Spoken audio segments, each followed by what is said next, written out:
Pembahasan kitab Tanbihul Mukhtarin malam ini sudah sampai pada bagian ke-20. Pembahasan kitab Tanbihul Mukhtarin yaitu membahas tentang akhlak para sufi yang sholihin. Jadi kita yang hidup di zaman sekarang ya, kalau pengen lihat keteladanan akhlaknya ulama-ulama sufi yang sholihin, ya bacalah kitab Tanbihul Mukhtarin. Bagaimana Syekh Abdul Wahab Asy-Sya'rani menjelaskan bab demi bab tentang akhlak-akhlak mereka yang bisa menjadi teladan kita yang hidup pada zaman sekarang. Maka dengan mengkaji kitab ini ada pencerahan ilmu, ada sosok ulama atau orang-orang soleh yang akhlaknya bisa kita jadikan teladan ya. Qala musannif rahimakumullah wa nafa'na bihi wa bi ulumi fi darini amin ya rabbal alamin. Wa min akhlakihim, dan itu termasuk akhlak ya para sufi yang sholihin, yaitu ulama-ulama sufi yang kesalehannya itu sudah diakui dari waktu ke waktu ya, seperti Syekh Ibnu Athaillah As-Sakandari ya, selama sekian abad ya, semua orang mengakui kesalehan mereka. Syekh Abdul Wahab Asy-Sya'rani juga ulama yang masyhur yang memiliki banyak karya, dan karyanya saat ini bisa menjadi cermin ya, bagi generasi sekarang dalam meneladani akhlak para sufi yang sholihin yang bisa menjadi suri tauladan kita. Itu. Apa akhlak mereka yang akan dibahas pada malam ini? Itu kasratul afwi, banyak sikap pemaafnya. Jadi ciri-ciri ulama yang sholih itu kasratul afwi ya, pemaaf. Bahkan sebelum minta maaf ya, orang-orang yang sholih ini sudah memaafkan. Hanya saja kita perlu mendohirkan untuk menyampaikan mohon maaf gitu. Tapi para ulama-ulama yang sholihin ya, sikap batiniahnya itu sudah memberikan maaf orang-orang yang sebelum mereka minta maaf. Nah, tentu ini akhlak yang istimewa. Nah, kita hidup di zaman modern ya. Kalau kita tidak mendekat dengan ulama yang sholih ya, maka akan kehilangan sosok teladan gitu. Mencari sosok teladan ulama yang memiliki akhlakul karimah, yang memiliki keteladanan lahir batin gitu ya, ada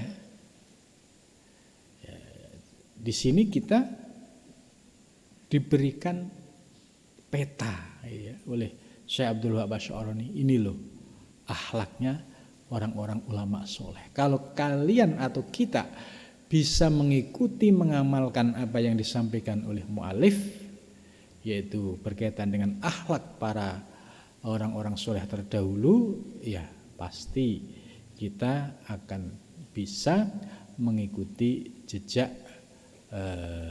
perjalanan mereka. Wasofhi, dan ya, sofhi maknanya al-afu juga sama, yaitu banyak mengampuni atau memberikan maaf itu. Jadi orang-orang soleh itu hatinya selalu lapang, ya, tidak ada dendam, tidak ada benci. Gitu.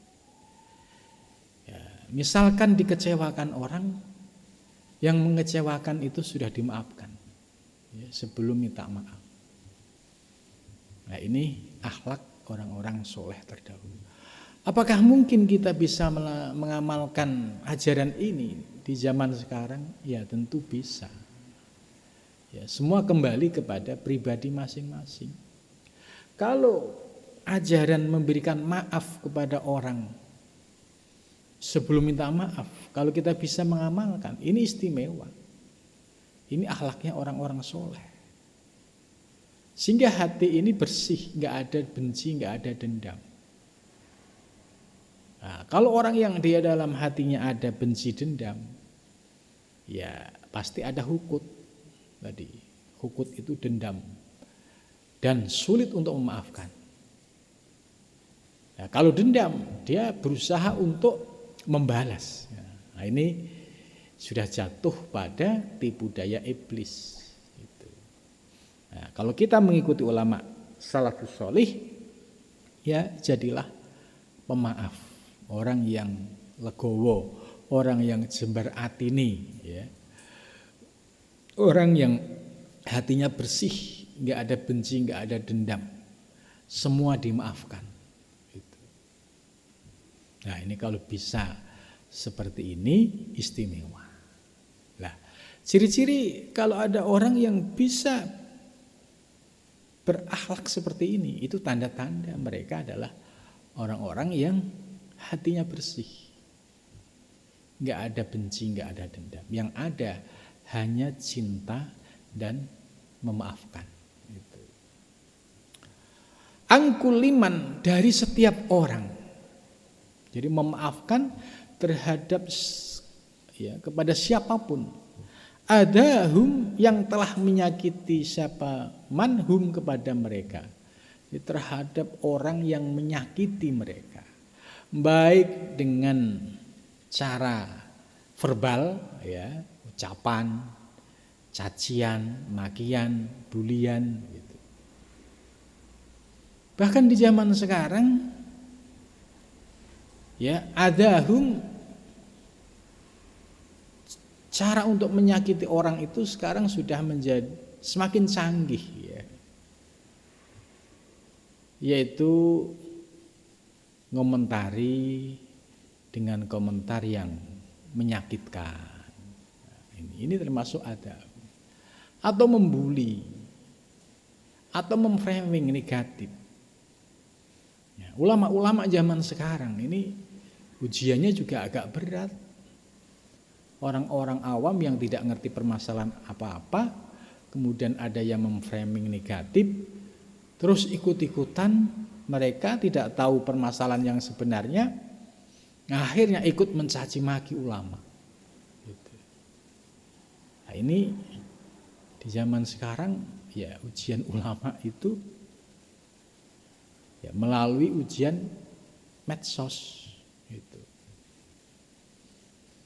Ini.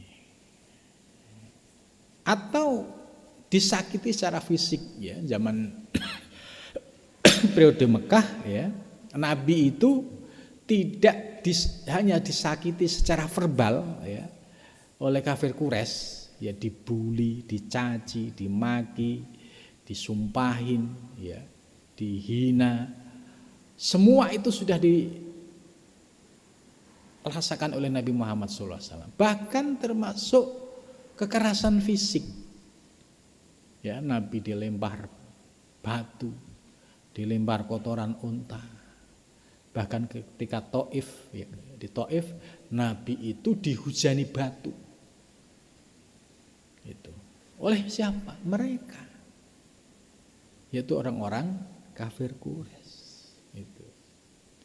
Jadi ujian pendakwah sekarang, ya, termasuk yang hidup pada zaman dunia medsos ini, ya belum apa-apa dibandingkan ujian Nabi besar Muhammad SAW. Ujiannya tidak di medsos, berhadapan langsung. Nabi dicaci maki itu di hadapannya.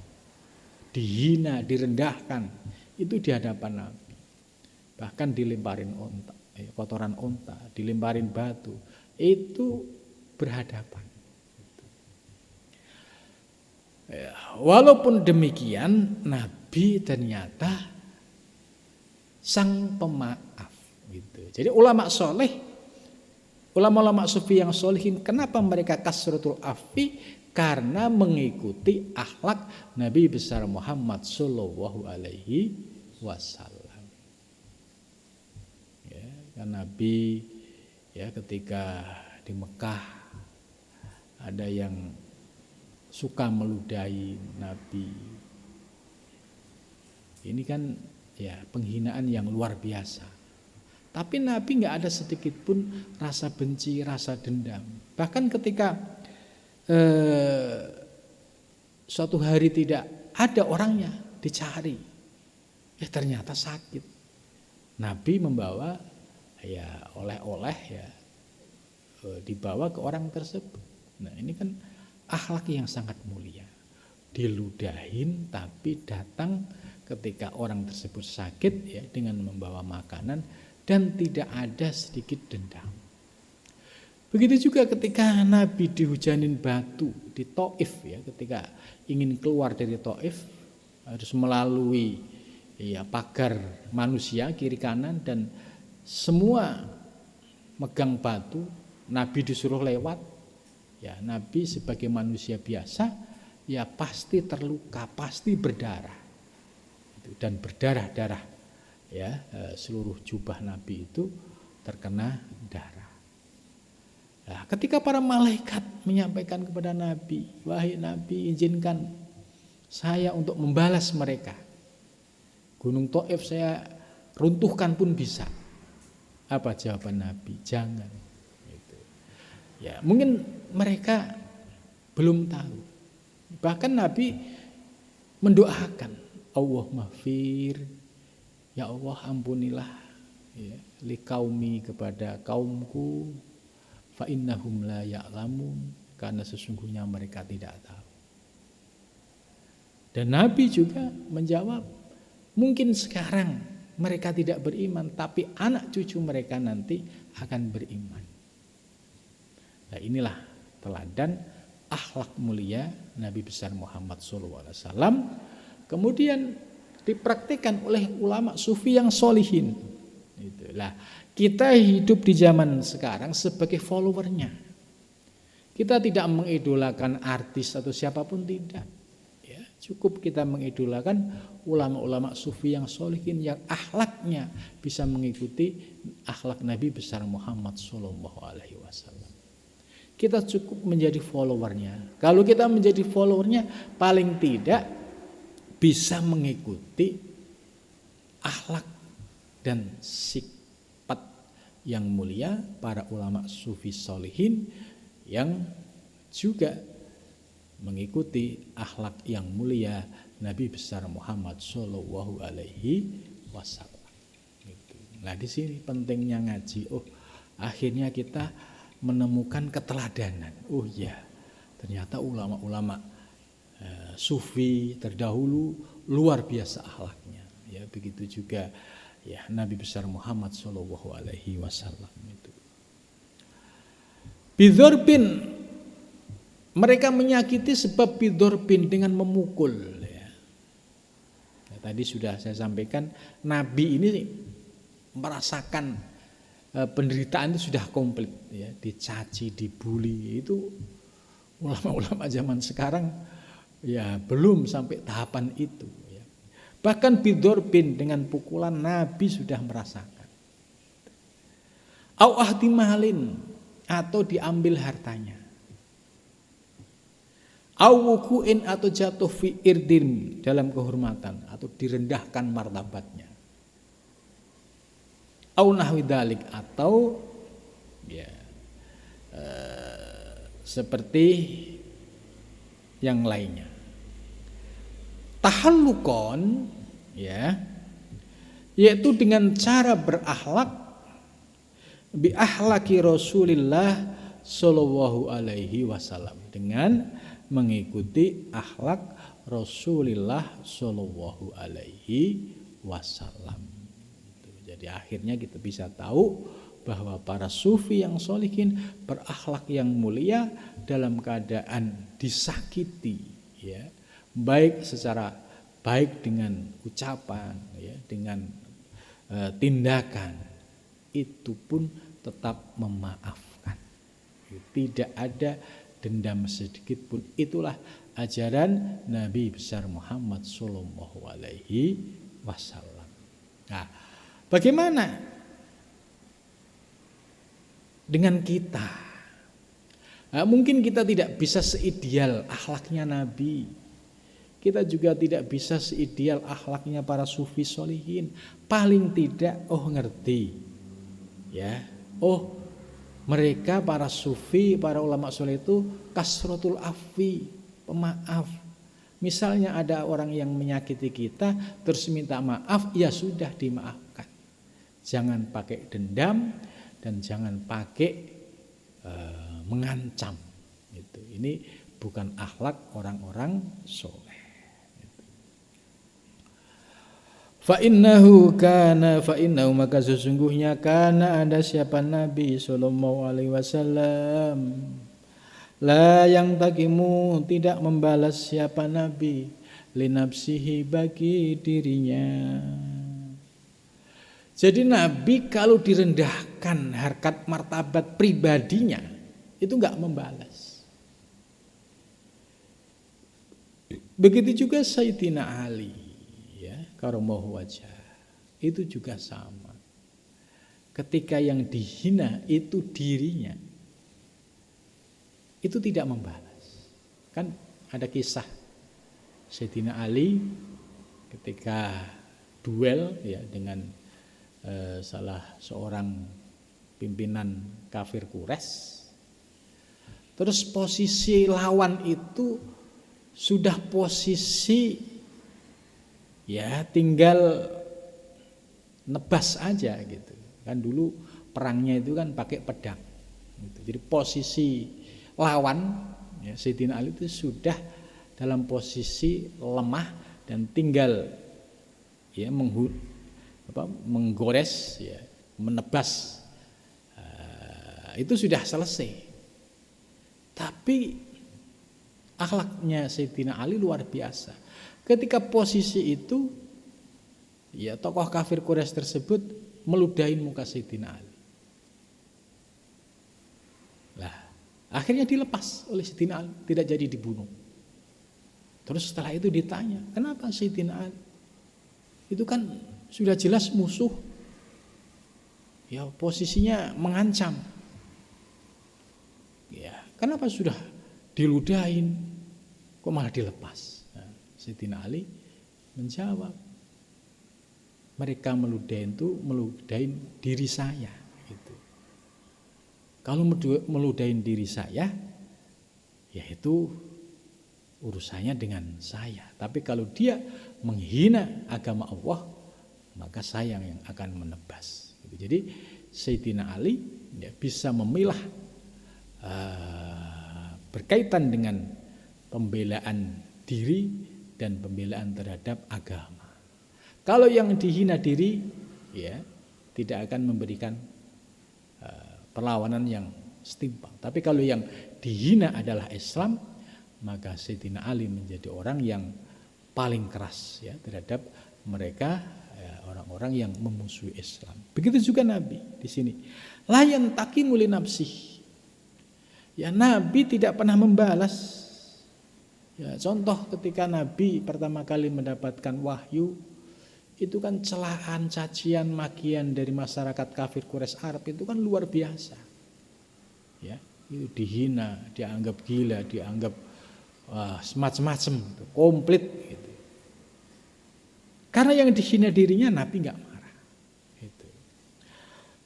Wa innama yantaqimu, dan sesungguhnya Nabi membalas idan tahakat apabila melanggar. Nah, hormatilah terhadap aturan-aturan Allah. Nabi itu baru membalas ya kepada orang-orang yang berani melanggar aturan-aturan agama Allah. Yang dihina itu Islam, Nabi baru melakukan ya pembalasan. Nah, ini akhlak seperti ini yang istimewa ya. Begitu juga kita ketika dalam dunia dakwah ya, di tengah masyarakat modern. Ya, tidak semua orang itu sejalan dengan pikiran kita. Ada yang suka, ada yang tidak suka. Gitu. Ada yang pro, ada yang kontra. Apalagi orang yang sudah benci, gitu ya. Itu tidak akan pernah bisa melihat kebaikan. Nah, sikap kita ya minimal mengikuti apa yang dicontohkan oleh Nabi. Kalau mereka tidak suka, ya biasa. Toh Nabi yang sempurna pun ada yang gak suka juga. Misalkan ada yang mencaci, mencela kita, ya gak apa-apa. Nabi yang sempurna, yang memiliki kedudukan yang mulia di sisi Allah, itu pun juga ada yang mencela dan yang menghina. Gitu. Kalau yang dihina diri saya, ya silahkan gak apa-apa. Memang saya orang yang hina. Gitu. Ini sebagai salah satu cara untuk mengikuti akhlak orang-orang sufi yang solihin. Wakana dan ada siapa Ja'far bin Muhammad radhiyallahu anhu yaqulu, berkata siapa Ja'far bin Muhammad, li'an andama alal afi ahabbu ilayya min an andama alal uqubah. Itu Ja'far bin Muhammad berkata, ya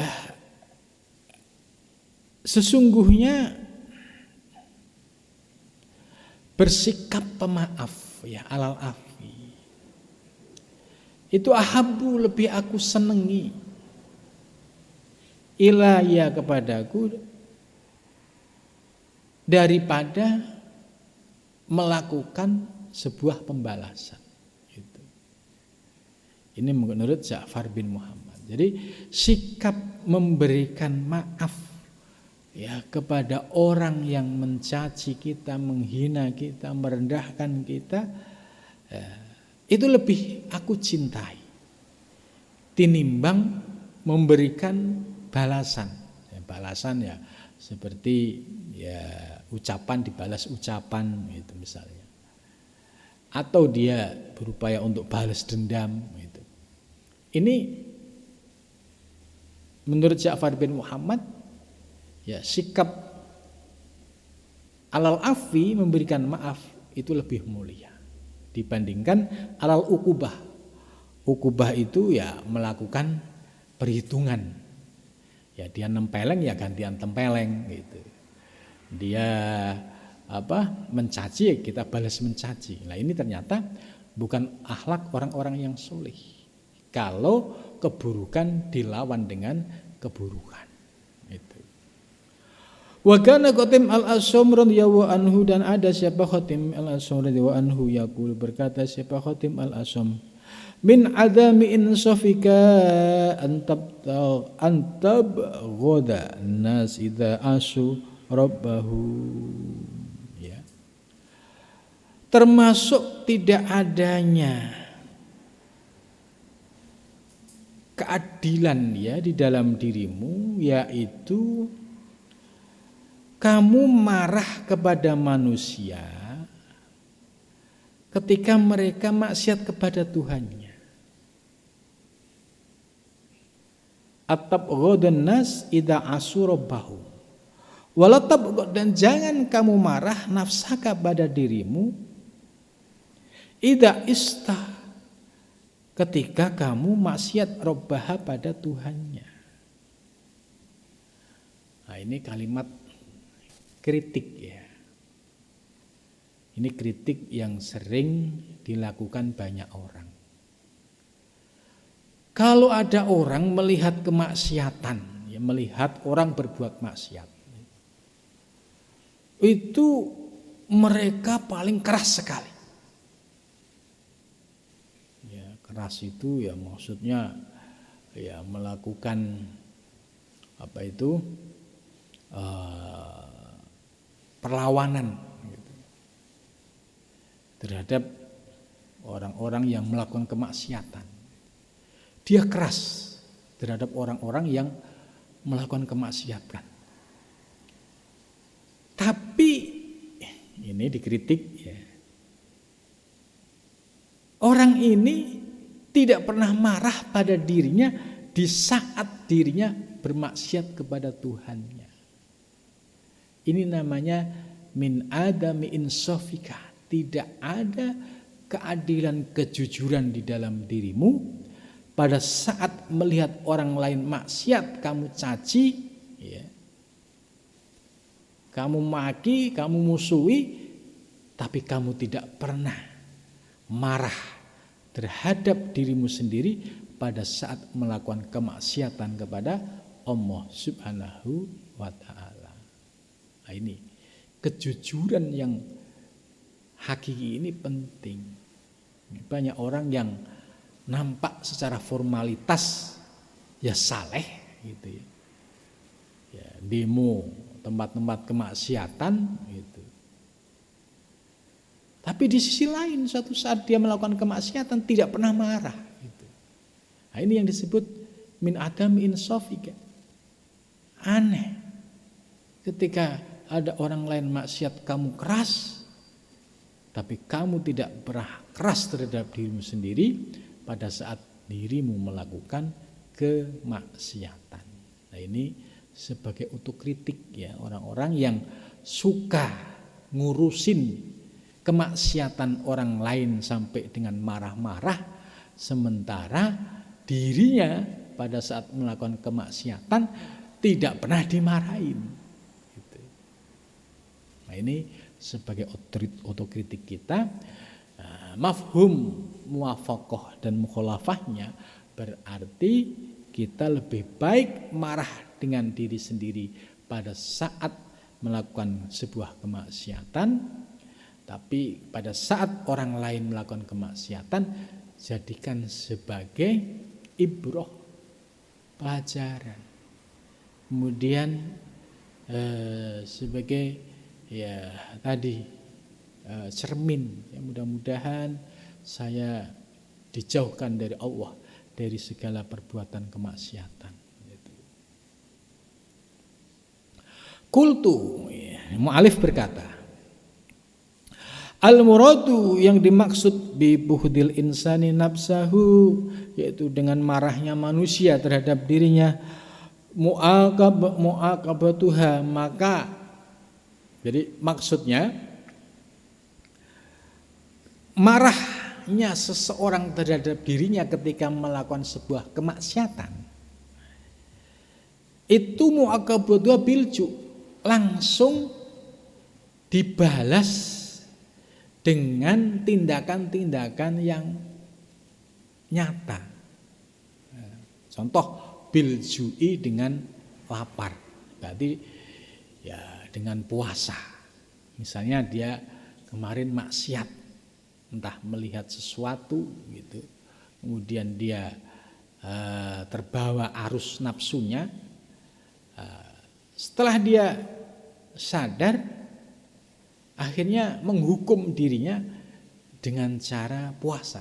Puasa itu kan otomatis biljui dengan lapar, wal atosi dan dahaga, supaya nafsunya ini kapok ya, dengan cara diberikan pelajaran seperti itu. Wa adamun naum, dan dibalas juga dengan tidak tidur ala firosin, di tempat tidur ya, bisa tidur di tanpa alas, itu sebagai takzir terhadap dirinya sendiri karena telah melakukan sebuah tindakan kemaksiatan. Wanah widalik dan sejenisnya. Itu. Ini kalau kita mau menjadi pribadi yang lebih baik. Jadi jangan ngurusin keluar, tapi uruslah ke dalam diri. Gitu. Yang dikritik tadi kan ada orang keras terhadap kemaksiatan orang lain, tapi tidak pernah keras terhadap kemaksiatan sendiri. Ini yang dikritik. Nah, kemudian kita diberikan bimbingan, ya lebih baik kita ngurusin diri sendiri. Pada saat kita melakukan kemaksiatan, hukumlah dirimu sendiri, ya, yaitu dengan cara salah satunya puasa, merasakan bagaimana perut lapar, dahaga, dan juga ya tidak tidur, ya, supaya nafsu ini merasakan takziran atau dampaknya itu. Fayu'amiluha mu'amalatas sahsi, dan dia bermuamalah sebagaimana muamalah manusia pada umumnya. Liman bagi orang yakrohu yang tidak senang bil ghadabi dengan marah, wa adamis syufqati, dan tidak adanya belas kasih. La ka muamalatil muhibbi, tidak seperti muamalahnya orang yang mencintai, limahbubihi, kepada yang dicintai. Gitu. Jadi diberikan terapi, shock terapi. Gitu. Waqad qala, dan berkata siapa Syekh Abu Yaid Al-Bistami radhiyallahu taala anhu, ya, Abu Yaid Al-Bistami, ya, ulama sufi yang masyhur, ya. Ta'autu nafsi marratan ilal ibah. Ta'autu, aku mengajak nafsi diriku marratan sekali ilal ibadah, kepada ibadah. Fa'abat, maka menolak apa diriku. Fa'aqabtuha, maka aku berikan hukuman pada diriku. Famana'tuha, maka aku mencegahnya al-ma'a, air, sanatan, dalam waktu setahun. Ini Abu Yaid Al-Bustami yang dikenal sebagai ulama sufi besar. Itu kalau sampai ya dirinya melakukan ibadah tapi enggak menolak, ya, itu yang diberikan takziran itu nafsunya gitu. Ya, misalnya mau diajak ibadah sholat malam tapi berat, ini yang ditakzir itu nafsunya, dengan cara melakukan riyadhah mujahadah supaya nafsu ini tidak merajalela, gitu. Tidak semakin menguasai diri kita. Berbeda dengan kita yang tidak pernah menyadari bagaimana nafsu ini telah mendominasi diri kita, maka akan terlihat ibadah berat, ya, ngaji berat, zikir berat. Nah, ini contoh nafsu yang sedang menguasai diri kita. Untuk diajak ke jalan ketaatan berat, gitu. Tapi kalau diajak ke maksiatan itu cepat banget, gitu. Nah, ini tanda bahwa diri seseorang sedang dikuasai oleh hawa nafsu. Lah, para sufi itu punya teknik ketika dirinya, ya, akan ibadah kok nafsunya itu ogah-ogahan, itu justru diberikan hukuman, diberikan takzir, ya, dengan cara, ya, riyadhah mujahadah, diajak puasa supaya merasakan gitu, pahitnya bagaimana menahan dahaga dan juga menahan lapar, gitu, dan juga tidak tidur, gitu. Ini salah satu teknik para sufi bagaimana cara menyelamatkan diri, ya, dari belenggu hawa nafsu. Wa kana al-Mataini, dan ada siapa al-Mataini radhiyallahu anhu yaqulu, berkata, akbakul mukafaati, seburuk-buruknya balasan, al-mujazatu, yaitu balasan, bil isaati, dengan keburukan. Jadi akbakul mukafah, seburuk-buruknya hadiah, al-mujazatu, yaitu balasan, bil isaati, dengan keburukan. Jadi kalimat ini ya, menjadi prinsip bahwa seburuk-buruk memberikan hadiah yaitu membalas dengan keburukan. Nah, ini bukan ajaran ulama sufi yang solihin dan juga bukan ajaran Nabi. Disakiti ya jangan terus membalas menyakiti gitu. Nah, ini keteladanan Nabi ya, ini luar biasa ya. Wa kana At-Taimi radhiyallahu anhu yaqulu kasratul ihtimali, maka bermula banyaknya menanggung beban ya. Turasu dapat mewariskan al-mahabbah yaitu kecintaan. Itu maksudnya dengan memperbanyak ibadah riyadhah mujahadah ya, supaya hawa nafsunya itu tidak menguasai, tidak semakin liar gitu. Ya, dengan banyaknya aktivitas ibadah yang dilakukan itu justru dapat menambah kepada mahabbah yaitu kecintaan. Nah, contoh misalnya nafsu lagi males sholat dipaksa, males sholat sunnah dipaksa lagi, terus-terusan, pasti lambat laun itu akan berubah menjadi kebiasaan. Akhirnya yang biasanya nggak sholat sunnah sekali itu sedih. Gitu. Ini memang perlu teknik, ya perlu dipaksa. Jangan menunggu kesadaran. Nafsu kalau menunggu kesadaran ya nggak bakalan sadar-sadar. Gitu. Qala berkata, wadkhulu ala Ibnu Jubair, dan wadkhulan mereka masuk ala Ibnu Jubair. Rajulan pada laki-laki qad ahdasa yang telah berkata, adnaba maksudnya dia melakukan dosa, fadaa maka dia berdoa bisyati dengan cambuk, liyut ribahu supaya dia memukulnya. Ini juga ada cara lain, ada seseorang yang dia megang cambuk, kalau dia sampai melakukan adnaba, melakukan dosa, itu langsung dicambuk dirinya itu, supaya kapok, supaya tidak mengulangi lagi. Faqala ar-rajul, dan berkata siapa rajul, as'aluka aku memintamu biman dengan orang takunu yang ada yaumal qiyamati pada hari kiamat, bana yadai di hadapannya, adalu lebih hina minni dariku, baina yadika di hadapanmu huna di sini, illa afauta kecuali engkau memberikan manfaat anni dariku. Fanazala Ibnu Jubair min saririhi, kemudian turunlah Ibnu Jubair dari tempat tidurnya, wa alsaqo dan menempelkan khodau pipinya bil ardi dengan di bumi, wa qala dan berkata siapa Zubair, qad afautu sungguh aku telah memaafkan.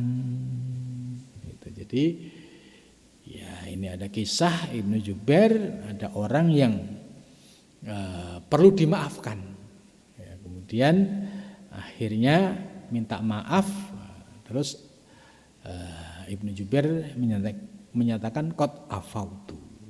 Lah, qultu aku berkata, wa ala tarkihi, dan mudah-mudahan mereka meninggalkannya itu li ta'dib, untuk mendidik gitu. Jadi apa yang dicontohkan oleh para ulama sufi tadi ya, seperti ketika dia maksiat langsung diberikan takziran, diberikan hukuman, ini dalam li ta'dib, untuk mendidik supaya kapok gitu. Ya, kalau di pesantren itu santri melanggar ya ada takzir, tujuannya apa? Biar nafsunya kapok gitu. Kalau sudah ditakzir kok nggak kapok, ini berarti ya nafsunya angel dikandani gitu.